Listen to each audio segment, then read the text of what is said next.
बिस्मिल्लाहिर्रहमानिर्रहीम। अस्सलाम वालेकुम दोस्तों, आज के इस लेक्चर में हम बोनस शेयर्स का क्वेश्चन नंबर 7 सॉल्व करेंगे। क्वेश्चन में हमें उस्मान ट्रेडिंग लिमिटेड कंपनी के बैलेंस शीट गिवन है, जिसमें लायबिलिटी साइड पर एथोराइज कैपिटल 30 लाख रुपीज़ के साथ गिवन है।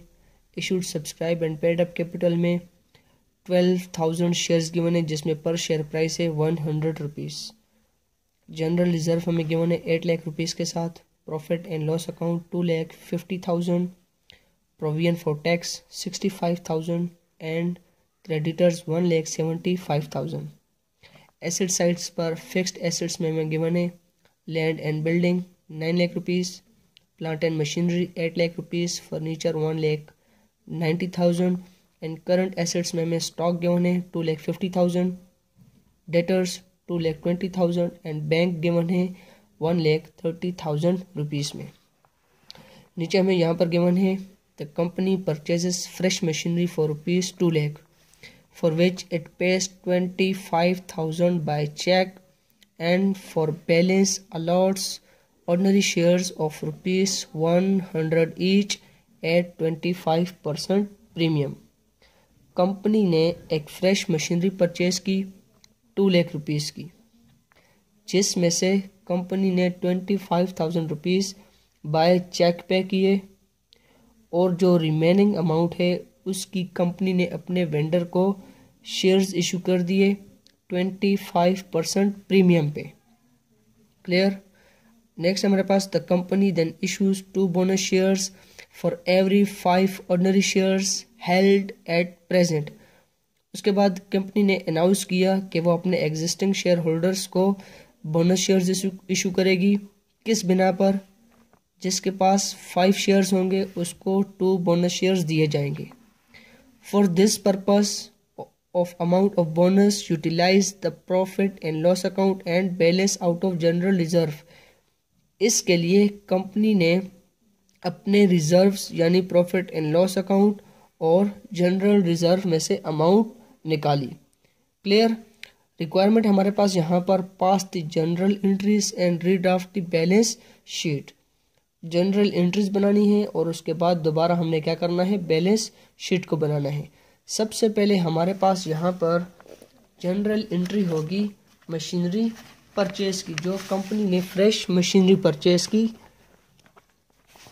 तो यहाँ पर पहली एंट्री होगी machinery account to vendor account.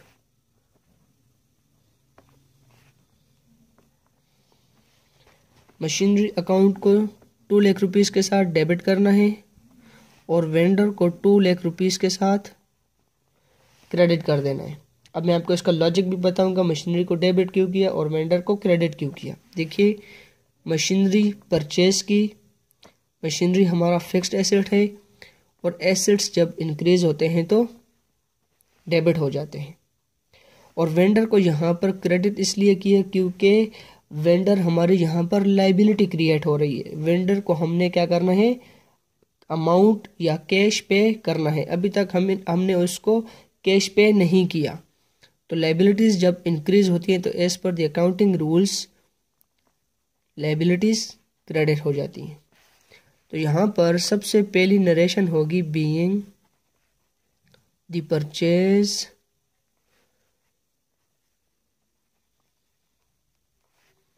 Of machinery.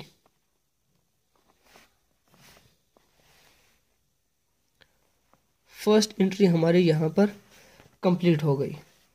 अब क्वेश्चन में हमें बताया गया है कि जो 2 लाख रुपए की मशीनरी परचेज की गई थी उसमें से 25,000 बाय चेक पे किए गए और रिमेनिंग अमाउंट के शेयर्स इशू किए गए। अब हमें यह नहीं बताया गया कि टोटल कितने शेयर्स इशू किए गए। तो सबसे पहले हमने फाइंड आउट करने हैं number of shares issued to vendor. ठीक है, तो यहाँ पर हमारी फर्स्ट वर्किंग होगी।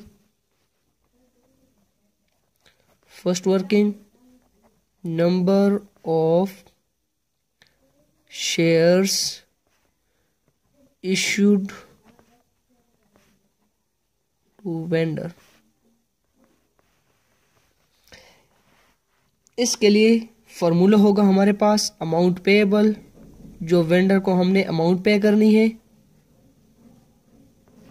डिवाइडेड बाय इशूड प्राइस, जिस प्राइस पर हमने उसको शेयर्स इशू किए हैं। अब हमने अमाउंट कितनी पे करनी है, यहाँ पर देखिए 2 लाख रुपीस पे करने थे, उसमें से 25,000 बाय चेक पे किए, तो रिमेनिंग अमाउंट है 1,75,000। तो अमाउंट पेएबल के सामने हमने लिख देना है 1,75,000 डिवाइडेड बाय कितने के शेयर्स थे, 100 रुपीज पर शेयर प्राइस है, प्लस 25% जो प्रीमियम था, मतलब 100 का अगर 25% लेंगे तो हमारे पास 25 रुपीज़ ही आएंगे, इसलिए यहाँ पर हमने 25 लिखा है। ठीक है, 1,75,000 डिवाइडेड बाय 125, तो हमारे पास यहाँ पर टोटल शेयर्स आ जाएंगे 1400। अब इन 1400 शेयर्स में शेयर कैपिटल फाइंड आउट करेंगे, जो कंपनी का कैपिटल इंक्रीज हुआ। हमेशा याद रखिए कि जो फेस वैल्यू होगी उसके साथ हमने क्या करना होता है, शेयर कैपिटल फाइंड आउट करना होता है। जैसे यहाँ पर मैं लिख देता हूँ शेयर कैपिटल। अब देखिए टोटल शेयर्स कितने हैं, 1400 रुपीज़, और क्वेश्चन में हमें यहाँ पर बताया गया है, देखिए shares of ₹100 each, her share की प्राइस है 100, तो यहाँ पर मल्टीप्लाई बाय 100 कर देंगे, तो हमारे पास टोटल शेयर कैपिटल आएगा 1,40,000। अब इन पर कंपनी प्रीमियम कितना कमा रही है, तो वो हमने फाइंड आउट करना है। शेयर प्रीमियम, हमेशा याद रखिए कि शेयर प्रीमियम जो एक्सेस अमाउंट चार्ज कर रहे होंगे उस पर फाइंड आउट करना होता है। 1400 मल्टीप्लाई बाय एक्सेस अमाउंट कितनी है, 25 रुपीज़। ठीक है, तो 1400 मल्टीप्लाई बाय 25 करेंगे, हमारे पास यहाँ पर अमाउंट आएगी 35,000। शेयर कैपिटल भी हमने फाइंड आउट कर लिया और शेयर प्रीमियम भी हमने फाइंड आउट कर लिया। अब हम यहाँ पर इसकी जनरल एंट्री करेंगे। जनरल एंट्री में सबसे पहले हमने वेंडर को डेबिट कर देना है, वेंडर अकाउंट। वेंडर को डेबिट इसलिए यहाँ पर किया क्योंकि वेंडर यहाँ पर हमारी लाइबिलिटी थी, इंक्रीज हो रही थी तो क्रेडिट हो गई। यहाँ पर हमारी लाइबिलिटी डिक्रीज हो रही है, तो as per the accounting rules जब लाइबिलिटीज डिक्रीज होती हैं तो डेबिट हो जाती हैं। वेंडर इसलिए यहाँ पर डेबिट हो गया। 2 लाख रुपीज़ वेंडर के सामने लिख देने हैं। देन क्रेडिट कर देने हमने यहाँ पर सबसे पहले बैंक को। बैंक में से कैश चला गया, कितना, 25,000 रुपीज़। अब जो कंपनी ने शेयर्स इशू किए तो कंपनी का कैपिटल इंक्रीज हुआ। शेयर कैपिटल को यहाँ पर रिकॉर्ड करेंगे और शेयर कैपिटल की अमाउंट हमने यहाँ पर फाइंड आउट की है, ये रहा 1,40,000, 1,40,000। एंड देन जो कंपनी ने प्रीमियम कमाया इसको भी हमने यहाँ पर लिख देना है 35,000, जो हमने यहाँ पर वर्किंग वन में फाइंड आउट किया। इसकी नरेशन हमने यहाँ पर लिख देनी है, being the shares issuance of shares to vendor। 2 entries यहाँ पर हमारी कंप्लीट हो गई। अब बोनस शेयर्स की हमारी एंट्री आएगी। तो यहाँ पर क्वेश्चन में हमें बताया गया है कि the company then issues 2 bonus shares for every 5 ordinary shares held at present. जिस शेयर होल्डर के पास 5 शेयर्स होंगे उसको 2 बोनस शेयर्स दिए जाएंगे। तो सबसे पहले हम यहाँ पर फाइंड आउट करेंगे नंबर ऑफ बोनस शेयर्स के, कितने बोनस शेयर्स इशू किए जाएंगे। वर्किंग 2 है हमारे पास, नंबर ऑफ बोनस शेयर्स, जितने शेयर्स इशू होंगे। तो सबसे इसका फार्मूला होता है हमारे पास as existing shares multiply by new shares divided by old shares.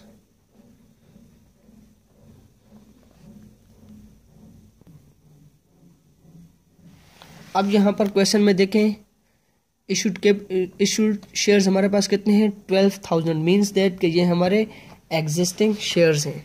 Existing shares के सामने हमने लिख देना है 12,000 मल्टीप्लाई बाय, कंपनी ने अनाउंस किया कि न्यू शेयर्स 2 इशू किए जाएंगे जिसके पास 5 शेयर्स होंगे, तो मीन्स ओल्ड शेयर्स कितने होंगे 5 होंगे। हमने यहाँ पर इनको फाइंड आउट करना है। हमारे पास आंसर आएगा 4,800 शेयर्स। ठीक है, अब नंबर ऑफ बोनस शेयर्स तो हमने फाइंड आउट कर लिए, लेकिन अमाउंट ऑफ बोनस शेयर्स हमने फाइंड आउट नहीं की। हमें नहीं पता कि कितनी अमाउंट के बोनस शेयर्स इशू होंगे। तो वर्किंग 3 में यहां पर हमने फाइंड आउट करना है अमाउंट ऑफ बोनस।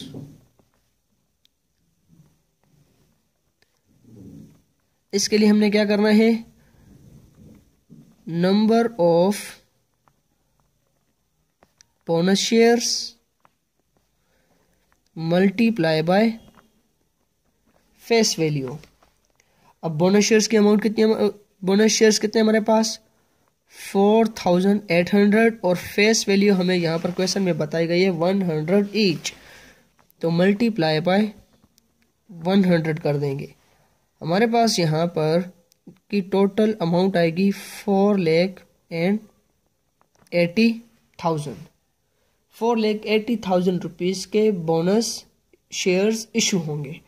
अब ये अमाउंट कंपनी ने हमें बताया है कि वो किससे लेगी, profit and loss account and general reserve में से, और हमें यह नहीं बताया गया कि कितनी अमाउंट ली जाएगी। तो सबसे पहले हमने प्रॉफिट एंड लॉस अकाउंट की टोटल अमाउंट ले लेनी है, उसके बाद जो अमाउंट बचेगी तो वो हमने जनरल रिजर्व में से ले लेनी है। तो देखिए यहाँ पर प्रॉफिट एंड लॉस में हमें गिवन है 2,50,000। सबसे पहले 2,50,000 ले लेनी है 4,800 में से, और जो अमाउंट बच जाएगी वो जनरल रिजर्व में से लेंगे। जनरल एंट्री हमारे पास यहां पर होगी profit and loss account, then general reserve account, और यहां पर क्रेडिट कर देंगे bonus to shareholder account.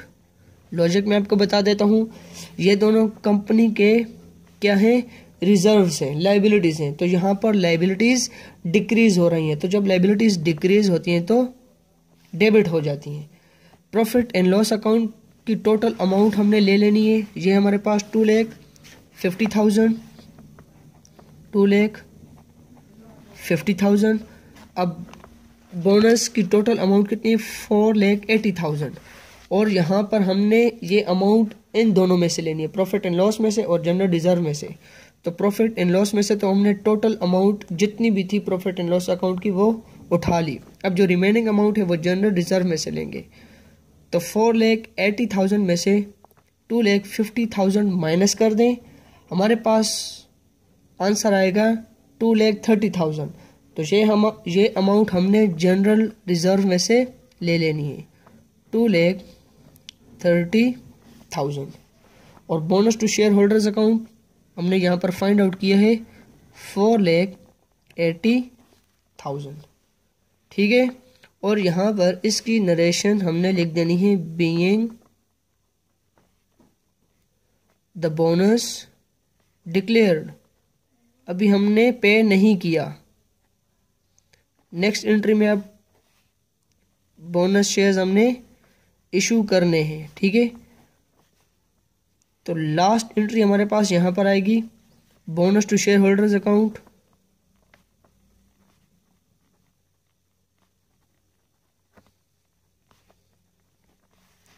To share capital account.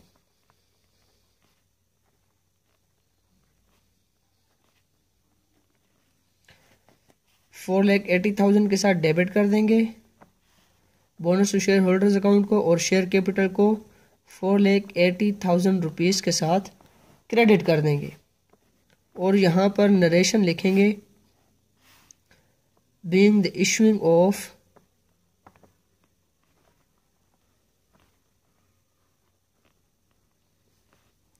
Bonus shares. यहाँ पर bonus to shareholder account को डेबिट इसलिए किया क्योंकि यहाँ पर हमने उनको शेयर्स इशू करने थे, लायबिलिटी क्रिएट हो गई थी तो क्रेडिट हुए। यहाँ पर लायबिलिटी डिक्रीज हो गई, इशू कर दिए, बोनस शेयर्स इशू कर दिए, तो इसलिए लायबिलिटीज जब डिक्रीज होती हैं तो डेबिट हो जाती हैं। और शेयर कैपिटल को यहाँ पर क्रेडिट इसलिए किया क्योंकि यहाँ पर कंपनी का कैपिटल इंक्रीज हो रहा है, और जब कैपिटल इंक्रीज होता है तो क्रेडिट हो जाता है। अब हमने बनानी है बैलेंस शीट। दोस्तों यहाँ पर मैंने बैलेंस शीट का फॉर्मेट बना दिया है और बैलेंस शीट को सॉल्व भी कर दिया। अभी मैं जस्ट आपको एक्सप्लेन करके बताऊंगा कि इसमें हमने क्या चेंजेस किए हैं, क्योंकि हमारा क्वेश्चन काफ़ी लेंथी हो रहा था। तो लायबिलिटी साइड पर same it is, authorise capital लिख देना है 30 लाख रुपीज़ का। Issued subscribed and paid up capital में हमने लिखना है 18,200। पहले क्वेश्चन में हमें यहाँ पर गिवन थे 12,000, तो 18,200 हमने किस लिए किया, क्योंकि देखते हैं कि हमारे पास रिमेनिंग शेयर्स कितने हैं। तो इसके लिए हमने एक वर्किंग करनी होती है टोटल नंबर्स ऑफ शेयर्स के नाम से। तो हमारे पास सबसे पहले शेयर्स थे 12,000, उसमें से 1,400 हमने वेंडर को इशू किए और 4,800 हमने बोनस शेयर्स की सूरत में इशू किए। तो 1,400 एंड 4,800 दोनों 12,000 में से माइनस हो जाएंगे। हमारे पास पेड अप शेयर्स जो बच जाएंगे वो होंगे 18,200, इसलिए यहाँ पर 18,200 हमने लिखा। उसके बाद जनरल रिजर्व हमने 2,30,000 8 लाख में से माइनस कर देने, क्योंकि जनरल रिजर्व के 2,30,000 रुपीज़ जो है वो क्या किया हमने बोनस की सूरत में इशू कर दिए। तो हमारे पास जनरल रिजर्व में अमाउंट बच जाएगी 5,70,000 रुपीज़ की। Profit and loss account totally ख़त्म हो गया था। शेयर प्रीमियम को हम ऑलवेज क्रेडिट करते हैं जो कंपनी ने शेयर्स प्रीमियम पे इशू किए थे 35,000 रुपीज़ के। उसके बाद क्रेडिटर्स हमारे पास सेम इट इज़ लिख देने हैं 1,75,000। Provision for tax 65,000 same it is. उसके बाद एसेट्स हैं land and building 9 lakh rupees. Plant and machinery की अमाउंट थी हमारे पास 8 लाख रुपीज़। कंपनी ने एक फ्रेश मशीनरी भी परचेज की थी 2 लाख रुपीज़ की, तो वो अमाउंट भी हमने इसमें ऐड कर देनी है। तो टोटल अमाउंट हमारे पास यहाँ पर आएगी 10 लाख रुपीज़। उसके बाद फर्नीचर है हमारे पास सेम इट इज़ 1,90,000। स्टॉक भी हमारे पास सेम 2,50,000। डेटर्स 2,20,000 एंड बैंक में हमारे पास यहाँ पर चेंजिंग हुई। बैंक में हमारे पास अमाउंट थी 1,30,000 रुपीज़, और जो वेंडर को हमने 25,000 बाय चेक पे किए थे वो हमने इसमें से माइनस कर देने। तो हमारे पास बैंक की अमाउंट यहाँ पर आएगी 1,05,000। इन दोनों को हमने ऐड कर देना है। डेबिट साइड को ऐड करेंगे, हमारे पास यहाँ पर आंसर आएगा 26,65,000। यहाँ पर भी 26,65,000। ठीक है, तो यहाँ पर हमारा क्वेश्चन कंप्लीट हो गया।